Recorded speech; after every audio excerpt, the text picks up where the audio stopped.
ফাইজা কুদিয়াতিস সালাত ফান্তাশিরু ফিল আরদি ওয়াবতাগু মিন ফাদলিল্লাহ ওয়াযকুরুল্লাহ কাসীরান লাআল্লাকুম তুফলিহুন।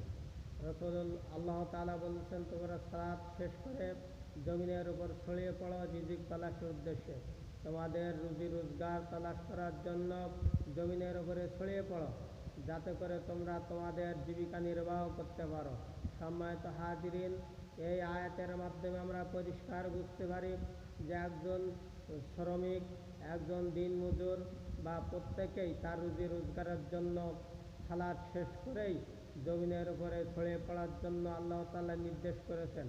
এবং এই শ্রম যেন হালাল পথে হয় এবং হারাম পথে যেন কোনো উপার্জন না হয়, এ ব্যাপারে একাধিক হাদিসে রাসূলুল্লাহ সাল্লাল্লাহু আলাইহি ওয়াসাল্লাম নির্দেশ বা নিষেধ করেছেন। সম্মানিত হাজিরান, আল্লাহ তাআলা এই ব্যাপারে অনেক আয়াতে আল্লাহ তাআলা হালাল রুজি রোজগার উপার্জনের জন্য বলেছেন। আল্লাহ তাআলা বলছেন, যে ব্যক্তির যারা পরিমাণ রক্ত, হারাম রক্ত রয়েছে যার শরীরে, তার কোনো ইবাদত বন্দিকে আমি কবুল করব না এবং আল্লাহ তাআলা তার কোনো দোয়াও কবুল করেন না। সুতরাং আমাদের রুজি রোজগার যেন হালাল পথে হয়। সম্মানিত হাজিরিন, এরপরে আমরা জানব একজন শ্রমিক, তার শ্রমের মর্যাদা রাসূলুল্লাহ সাল্লাল্লাহু আলাইহি ওয়াসাল্লাম কতটুকু দিয়েছেন। একজন বেদুইন রাসূল সাল্লাল্লাহু আলাইহি ওয়াসাল্লামকে এসে সালাম করলেন এবং মুসাফা করলেন। আল্লাহ রাসূল সাল্লাল্লাহু আলাইহি ওয়াসাল্লাম সাহাবীর হাত ধরে বললেন, হে সাহাবী, তোমার হাত এত শক্ত কেন?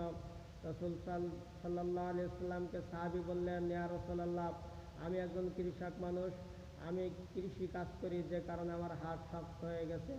রাসূলুল্লাহ সাল্লাল্লাহু আলাইহি ওয়াসাল্লাম হাতে একটা চুমা খেলেন এবং উপস্থিত সাহাবীদেরকে বললেন, হে সাহাবীরা, দেখো, দুনিয়ার সবচেয়ে সর্বশ্রেষ্ঠ হাত হচ্ছে এই হাত, যে হাত কৃষি কাজ করছে। সম্মানিত হাজিরিন, এরপরে শ্রমিক শ্রম দেওয়ার পরে তার মজুরির ব্যাপারে বলেছেন। রাসূলুল্লাহ সাল্লাল্লাহু আলাইহি ওয়াসাল্লাম বলেছেন, যে কোনো শ্রমিক শ্রম দেওয়ার পরে তার গায়ের ঘাম শুকানোর আগেই তার ন্যায্য পারিশ্রমিক তোমরা পরিশোধ করে দাও। এবং আল্লাহ তাআলা বলছেন, কিয়ামতের দিন আমি 3 জন ব্যক্তির বিরুদ্ধে নিজে মামলা দায়ের করব। তার মধ্যে 1 নম্বর হচ্ছে যারা শ্রমিকের কাছ থেকে শ্রম নিল কিন্তু তার যে ন্যায্য পাওনা ছিল সে পাওনা পরিশোধ করলো না, তার পারিশ্রমিক দিল না, এবং পারিশ্রমিক দিল কিন্তু সেটা কম দিল, তার সন্তুষ্ট করল না।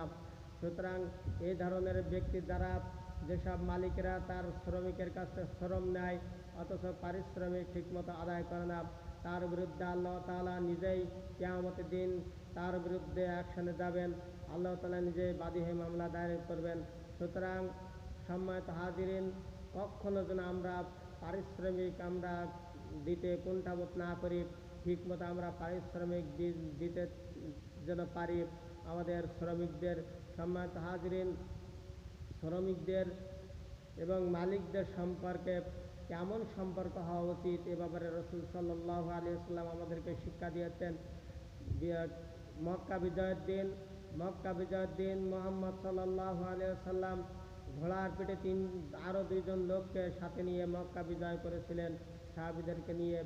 তার ভিতরে যারা ছিল রাসূল সাল্লাল্লাহু আলাইহি ওয়াসাল্লামের ঘোড়ার উপরে, তার ভিতরে একজন ছিল হযরত আব্বাস রাদিয়াল্লাহু তাআলা আনহু এবং আরেকজন ছিল উসামা ইবনে যায়েদ রাদিয়াল্লাহু তাআলা আনহু। উসামা ইবনে যায়েদ ছিলেন একজন ক্রীতদাস। রাসূল সাল্লাল্লাহু আলাইহি ওয়াসাল্লাম ক্রীতদাস বলে তাকে ঘৃণা করেন নাই, তাকে নিজের ভাইয়ের মতো করে নিজের কাছে টেনে নিয়েছিলেন এবং নিজের ঘোড়ায় তাকে আশ্রয় দিয়েছিলেন। সম্মানিত হাজিরিন, রাসূলুল্লাহ সাল্লাল্লাহু আলাইহি ওয়াসাল্লামের ওফাতের আগে একটা যুদ্ধের প্রস্তুতি